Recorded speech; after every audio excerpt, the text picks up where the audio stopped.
রাজধানীর পোস্তায় আসতে শুরু করেছে রাজধানী ও আশেপাশের এলাকার কোরবানির পশুর চামড়া কিনে লবণ দিয়ে সংরক্ষণ করছেন আড়তদাররা। বিক্রেতারা বলছেন সরকার নির্ধারিত দাম পাচ্ছে না তারা। অন্যদিকে আড়তদাররা বলছেন মৌসুমী ব্যবসায়ীরা যথাযথভাবে চামড়া না কেনায় এই সংকট তৈরি হয়েছে।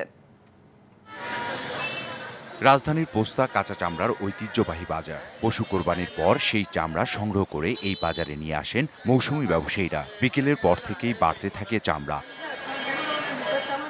তবে প্রতিবারের মতো এবারও কাঙ্ক্ষিত দাম পাচ্ছেন না বলে অভিযোগ মৌসুমী ব্যবসায়ীদের। বলছেন গরুর চামড়া আকার ভেদে 400 থেকে 900 টাকায় কিনছেন আড়তদাররা। খাসির চামড়ার দাম নেই বললেই চলে। রয়েছে সিন্ডিকেট করে চামড়ার দাম কমানোর অভিযোগও। সরকার যেভাবে রেট দিচ্ছে এই রেট অনুযায়ী আমরা রেট পাচ্ছি না। আমরা চামড়া 900 বা 800 এরকম করে কিনা, চামড়া এখানে বলতে 600 500 550। একটা মালের খরচ ইন টোটাল 40-45 টাকা পড়ে।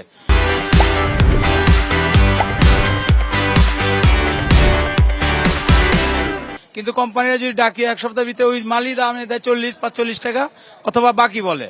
সরকার তো আমাদের সাথে প্রতারণা করছে। বাণিজ্য মন্ত্রী উপদেষ্টা সে কিন্তু বলে নাই লবণযুক্ত। ওনারও একটা ট্যানারি আছে, আকিজ কোম্পানি ওনাদেরই।